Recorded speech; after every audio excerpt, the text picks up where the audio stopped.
अ, पालघर विधान परिषदेतल्या मतदारांनी ही निवडणूक म्हणजे बिनविरोध केली. उमेदवारांना सगळ्या धन्यवाद देतो की या ठिकाणी ठाण्याची निवडणूक बिनविरोध झाली आणि ठाण्यात विजयाचं फाटक बिनविरोध उघडलं. बरोबर ना? निवडणूक झाली असती तरीसुद्धा बहुमत आमच्याकडे होतं, परंतु ठाण्याची एक संस्कृती आहे. यापूर्वी देखील वसंत डावकरे साहेबांना त्या काळात बिनविरोध निवडून देण्याचं काम आम्ही केलं होतं.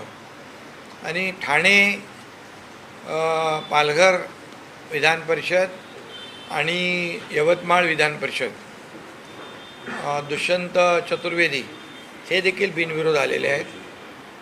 शिवसेनेचे 2 बिनविरोध आले, भारतीय जनता पक्षाचे 2 बिनविरोध आले आणि राष्ट्रवादी अजितदादा गटाचे देखील 2 बिनविरोध आले. म्हणजे 6 बिनविरोध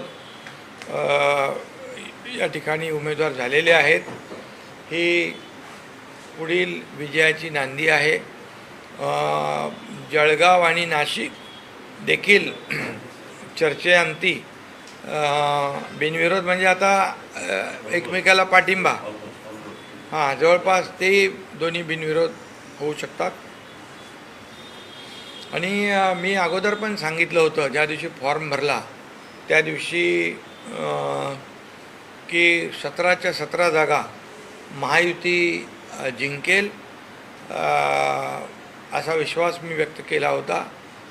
कारण महाविकास आघाडीमध्ये जी काही बिघाडी पाहिलेली आपण, म्हणजे त्यांचे कोणात पायपोस नाही. आणि या निवडणुकीत देखील मोठ्या प्रमाणावर त्यांच्यामध्ये गटबाजी मतभेद सगळे समोर आले आणि उमेदवारांनी देखील त्यांच्या अनेक ठिकाणी माघार घेतली. यावरून महाविकास आघाडी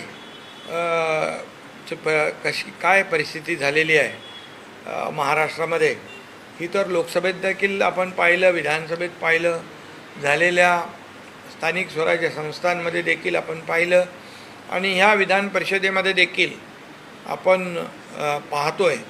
त्यामुळे महाराष्ट्रामध्ये महायुती मजबूतीने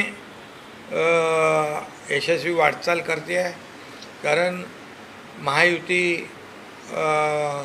जेव्हा 2022ला महायुतीचं सरकार आलं, तेव्हापासून या राज्यामध्ये विकासाची पायाभरणी, विकासाची घोडदौड, डबल इंजिन सरकार, केंद्रात आपले लोकप्रिय आणि यशस्वी प्रधानमंत्री नरेंद्र मोदीजी हे सातत्याने महाराष्ट्राला पाठबळ देण्याचं काम करत आहेत. मी मुख्यमंत्री असताना 2.5 वर्षामध्ये जे काही काम केलं, विकास प्रकल्प केले, विकासाच्या योजना केल्या, अनेक योजना केल्या, त्याचं फळ झालेल्या विधानसभेच्या निवडणुकीमध्ये मिळालं. आता मुख्यमंत्री देवेंद्रजी पुढची वाटचाल करतायत. आम्ही टीम म्हणून काम करतो आहे. शेतकऱ्यांच्या कर्जमाफीचा देखील आम्ही निर्णय घेतला आहे आणि त्यामुळे या राज्यामध्ये एक विकासाचं राजकारण आपण पाहतो आहे आणि विकास प्रकल्पांना वेग देण्याचं काम, गती देण्याचं काम महायुती करते आहे. या उलट महाविकास आघाडीचं सरकार जेव्हा होतं त्यावेळेस विकासाला ब्रेक लावण्याचं काम केलं, स्थगिती देण्याचं काम केलं. ते एक प्रकारचं स्थगिती सरकार होतं. आमचं प्रगती सरकार आहे आणि त्यांचा पाय ब्रेकवर होता, आमचा पाय ॲक्सिलेटरवर आहे आणि त्यामुळे आमची विकासाची गाडी मोठ्या वेगाने पुढे जाते आणि त्यामुळेच लोक विश्वास दाखवत आहेत की महायुतीचे उमेदवार विजयी झाले तर त्या मतदारसंघामध्ये कामं होतील आणि विकास होईल. पण नाशिकची जागा जी आहे ती जागा शेवटपर्यंत बिनविरोध करण्याचा प्रयत्न सुरू होते. गोकुळ गीते यांनी शेवटपर्यंत माघार घेतली नाही. उदय सामंत आणि गिरीश महाजन यांची बैठक सुरू आहे. गोकुळ गीते यांना पाठिंबा देण्याची प्रयत्न सुरू आहे. होईल ना, म्हणून मी सांगितलं नाशिक आणि जळगाव हे दोन्ही जे काही विधान परिषदेचे मतदारसंघ आहेत त्या ठिकाणी देखील चर्चा सुरू आहे आणि त्यात देखील पॉझिटिव्ह चर्चा आहे. नाशिकच्या जागेवर जर माघार घेतली तरच जळगावच्या जागेवरती माघार घेतली तर असं गणित तुम्ही लावताय. त्यामुळे तुमचे प्रश्न आहेत आणि तुमचे उत्तरं आहेत. तुमचे प्रश्न, तुमचे उत्तरं, तुमचे सूत्र सगळं तुमचंच आहे. त्यामुळे असं काही नाही. महायुती मजबूतीने पुढे जाते आहे. महायुतीचे 17च्या 17 उमेदवार निवडून आणण्याचं काम आम्ही करणार आहोत. आता परवा बघा किती रायगडला देखील आमचे महेंद्र दळवी, थोरवे, भरत गोगावले यांनी पाठिंबा दिला. काल मी पुण्यामध्ये देखील आमचा एक कॅन्डिडेट होता, आपल्या सुनेत्रा वहिनींनी मला फोन केला होता, तोही उमेदवार मागे घेतला. त्यामुळे अनेक ठिकाणी भाजपच्या समोर देखील शिवसेनेचे अनेक कार्यकर्ते पदाधिकारी उभे होते. त्यांना आम्ही सगळ्यांना जसं संभाजीनगरमध्ये इतरही ठिकाणी ज्या ठिकाणी शिवसेनेचे उमेदवार उभे होते त्यांना माघार घ्यायला लावली. त्यांनी माघार घेतली. महाविकास आघाडीमध्ये कुठेतरी बिघाडी दिसून येते, कारण उमेदवारांनी अर्ज मागे घेतल्यानंतर आम्हाला विश्वासात घेतलं नाही असं काँग्रेस आणि उबाटाचं म्हणणं आहे. त्यामुळे कुठेतरी बिघाडी ही समोर येताना पाहिजे. बाळ देखील दिला गेला. बाळ मानेंनी तर थेट आरोप केले की मला उद्धव ठाकरेंशी बोलायला पण दिलं नाही आणि विनायकरावांवर आरोप केले. त्यांनी असं मी आधीपासून RSSचाच कार्यकर्ता आहे असं म्हणून त्यांनी आपण त्यांच्यावर. अरे त्यांच्यामध्ये मी मगाशीच म्हणालो की महाविकास आघाडीमध्ये कुणाचा पायपोस कुणात नाही आणि महाबिघाडी काय ते त्यांची आघाडी जी आहे हे आघाडीमध्ये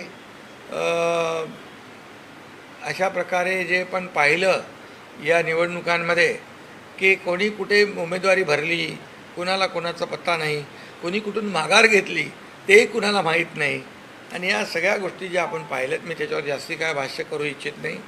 आणि मी महायुतीचे उमेदवार 17 पूर्ण विजयी होतील हे या ठिकाणी विश्वासाने सांगू इच्छितो.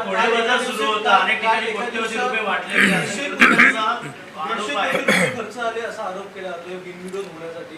जर संख्याबळ आहे तर मग बिनविरोध एवढे पैसे का खर्च करतात असं देखील विचार जातो उभाटा. खरं म्हणजे हे काय पैसे मोजायला होते का तिकडे? मी एवढंच सांगतो, ज्या उमेदवारांनी माघार घेतली त्यांनी पाहिलं आपल्याकडे मतं किती आहेत आणि मग मतं किती आहेत आणि महायुतीकडे मतं किती आहेत. हे कितीतरी मोठा फरक महायुती आणि महाविकास आघाडीमध्ये असल्यामुळे ते उमेदवार सुज्ञ आहेत, समजदार आहेत आणि त्यांना माहीत आहे की आम्ही निवडून येऊ शकत नाही. उलट जर निवडून येणाऱ्या उमेदवाराला मदत केली तर आमच्या भागामध्ये कामं होतील. धन्यवाद. थँक्यू. रवींद्र फाटक यांच्या पत्नी देखील ठाणे महापालिकेच्या निवडणुकीत बिनविरोध आल्या आणि आता हे देखील बिनविरोध आलेले आहेत. त्यामुळे ठाण्यामध्ये बिनविरोधाचं फाटक आहे ना ते. विजयाचं फाटक म्हणजे त्यांच्या पत्नी देखील महापालिकेच्या निवडणुकीमध्ये बिनविरोध झाल्या, तेही झाल्या. म्हणजे हे एक योगायोग आहे. तर मान्सून अगदी तोंडावर आलेला आहे. अगदी 2 दिवसात मान्सून पोहोचलं तर सांगितलं गोव्यापर्यंत पोहोचलाय. मुंबई असेल, मुंबईतले नगरसेवक किंवा मुंबईतली एकूण तयारी मान्सूनची आज देखील आढावा बैठक होती. ठाण्यामधली तयारी, ठाण्यामध्ये देखील अनेक वेळा दरडी कोसळतात किंवा अनेक घटना होतात. तर प्रशासनाला काय? प्रशासन पूर्णपणे अलर्ट आहे. दरवर्षीप्रमाणे त्यांचं नियोजन योग्यपणे चोख ठेवलेलं आहे. त्यांनी येणाऱ्या प्रत्येक संकटाला सामोरं जाण्याची पूर्ण तयारी आहे. सर्व यंत्रणा सज्ज आहे आणि कुठलेही संकट येऊ नये, आलं तर त्याचा मुकाबला करण्यासाठी आमच्या प्रशासन यंत्रणा पूर्णपणे तयार आहेत. कुठेही जीवित आणि मालमत्तेची हानी होऊ नये यासाठी पूर्णपणे खबरदारी प्रशासनाने घेतलेली आहे. MIDC क्लस्टरबाबत बैठक झाली. बैठकीत झाला. क्लस्टरच्या बाबतीमध्ये आज बैठक झाली. क्लस्टर हे जे योजना जी आहे देशातली पहिली योजना आहे आणि समूह विकास जो आहे त्यामुळे लोकांचं जीवनमान जे आहे हे बदलण्यासाठी हा क्लस्टर प्रकल्प आपण आणला. ठाण्यामध्ये ठाणे महापालिका आणि सिडको मिळून क्लस्टर राबवते. उंच इमारती ज्या आहेत त्या 25-30 मजल्याच्या इमारती उभ्या राहत आहेत आणि अशाच प्रकारे मुंबईमध्ये देखील क्लस्टरचं काम रमाबाई आंबेडकर नगरमध्ये आणि कामराज नगरमध्ये सुरू आहे 17,000 घरांचं. आणि त्यामुळे क्लस्टर योजना ही अतिशय गेम चेंजर योजना आहे. या क्लस्टर योजनेमध्ये अतिशय नियोजनबद्ध विकास आणि सगळ्या ॲम्युनिटीज म्हणजे मुलांना गार्डन असेल, ग्राउंड असेल, हॉस्पिटल असेल, शाळा असतील, या सगळ्या ॲम्युनिटी ज्या आहेत आणि मोठे रस्ते असतील रुंद, हे सगळे क्लस्टरमध्ये आहेत. आणि त्या क्लस्टरच्याबद्दल मी आढावा आज बैठक घेतली. त्यामध्ये ज्या ज्या काही अडचणी होत्या त्या दूर करण्याच्या सूचना दिलेल्या आहेत. महापालिका निवडणुकानंतर एकनाथ शिंदे भाकरी फिरवणार आणि मंत्र्यांचं रिपोर्ट कार्ड बनवलेलं होतं असं सगळ्या बातम्या होत्या आणि आपण कसं काम देखील करत असतो. मंत्र्यांना जबाबदारी दिलेली आहे. मंत्र्यांच्या कामाचा लेखाजोखा मी घेत असतो. आता परत या येणाऱ्या कॅबिनेटच्या दिवशी देखील आमची चर्चा होणार आहे आणि प्रत्येक मंत्र्याने काम केलं पाहिजे, त्याच्या मतदारसंघात केलं पाहिजे, त्याचबरोबर त्याच्या खात्याला न्याय दिला, विभागाला न्याय दिला पाहिजे. आणि आता जे काही SIRचं काम आहे त्यावर देखील काही जिल्हे मंत्र्यांना दिलेले आहेत. त्यामुळे मंत्र्यांनी दिलेली जबाबदारी चोख बजावणं हे त्यांचं काम आहे. सर, शेतकरी कर्जमाफी संदर्भातून काहीतरी माहिती दिली होती मुख्यमंत्री फडणवीस आणि आम्ही शेतकरी कर्जमाफी संदर्भात काहीतरी सांगत होतो. नेमकं काय शेतकऱ्यांची कर्जमाफी करणार म्हणून आम्ही निवडणूक पूर्वी म्हणजे निवडणुकीमध्ये वचननाम्यामध्ये आम्ही ते दिलं होतं. त्याप्रमाणे मुख्यमंत्र्यांनी या राज्याचा अर्थसंकल्प सादर करताना 30 जूनपर्यंत कर्जमाफी आम्ही करणार हा निर्णय घेतला. त्याची प्रक्रिया सुरू झालेली आहे आणि त्याची कर्जमाफी देखील आम्ही बोलल्याप्रमाणे होणार आहे. दळवी यांनी एक स्टेटस ठेवलेला आहे. किस प्रकार से देखते हैं इस चुनाव? 2 जगहों पर 3 बरस शिवसेना के जीत के आ चुके हैं. विधान परिषद चुनाव में महाराष्ट्र में एक ठाणे पालघर, रविंद्र फाटक और यवतमाल में दुष्यंत चतुर्वेदी, ये 2 शिवसेना के उम्मीदवार निर्विरोध चुनकर आए हैं. मैं इसलिए जो हमारे जो लोकल बॉडी के जो सदस्य हैं उनको धन्यवाद देता हूँ. और जो कैंडिडेट जो है जो खड़े थे कैंडिडेट जो है उन्होंने भी अपनी उम्मीदवारी वापस ले ली, उनको भी धन्यवाद देता हूँ. क्योंकि उन्होंने ये ठाणे में कल्चर है, ठाणे में एक संस्कृति है. पहले भी वसंत डावकरे साहब जी को हमने निर्विरोध चुनकर भेजा था. इस बार भी मैं सभी उम्मीदवार जिन्होंने उम्मीदवार वापसी ली है उनको धन्यवाद देता हूँ. दुष्यंत चतुर्वेदी भी चुनाव में निर्विरोध चुनकर आए हैं, उनका भी अभिनंदन करता हूँ और उनको उनके जो मतदाता हैं उनको भी धन्यवाद देता हूँ. और शिवसेना के 2, भारतीय जनता पार्टी के 2 और राष्ट्रवादी अजीत पवार जी के 2, ऐसे 6 उम्मीदवार निर्विरोध चुनकर आए हैं. और ये आगे ये एक तरह कहेंगे तो 17 जो सीटें हैं टोटल वो पूरी की पूरी महायुति की जीतेगी. ये एक क्या कहते हैं उनको शुरुआत है. और नासिक और जलगांव के बारे में भी चर्चा शुरू है, वो पॉजिटिव है. वहाँ भी निर्विरोध दोनों जगह पे चुनाव होंगे ऐसा विश्वास है. और मैं सभी लोगों को ये विधान परिषद चुनाव के लिए जिन्होंने सहयोग किया उन सभी को धन्यवाद देता हूँ. पंतप्रधान रहने वाले पहले PM है. 10 जून को रिकॉर्ड ब्रेक हुआ है. हमारे देश के लोकप्रिय और यशस्वी प्रधानमंत्री नरेंद्र मोदी जी गत 12 सालों से जो काम कर रहे विकास का, इस देश को आगे बढ़ाने का काम कर रहे, देश को प्रगति पथ पर ले जाने का काम कर रहे, देश की अर्थव्यवस्था को मजबूत करने का काम कर रहे। जैसे कई देशों की अर्थव्यवस्था बहुत ही गंभीर परिस्थिति में है, डगमगा गई है, चरमरा गई है, लेकिन ऐसी परिस्थिति में हमारे भारत की अर्थव्यवस्था को मजबूत करना, मजबूत बनाए रखना, आत्मनिर्भर भारत करना, ये जो है, ये संकल्प जो है, ये सिद्धि तक लेके जाने का काम आदरणीय प्रधानमंत्री नरेंद्र मोदी जी ने किया है। 2014 साल के पहले का देखो भारत और 2014 के बाद का देखो, आज भारत बहुत ही सभी क्षेत्रों में विकास को आगे बढ़ा रहा है, देश आगे बढ़ रहा है।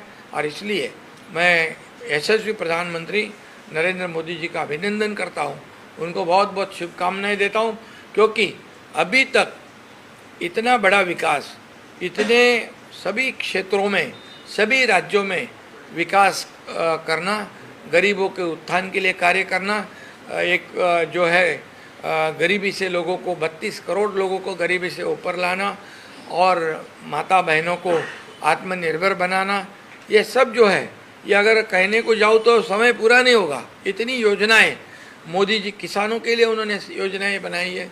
तो इसलिए सभी क्षेत्रों में बहुत ही बड़े तरीके से जो डेवलपमेंट हो रही है, इसके लिए मैं धन्यवाद देता हूँ।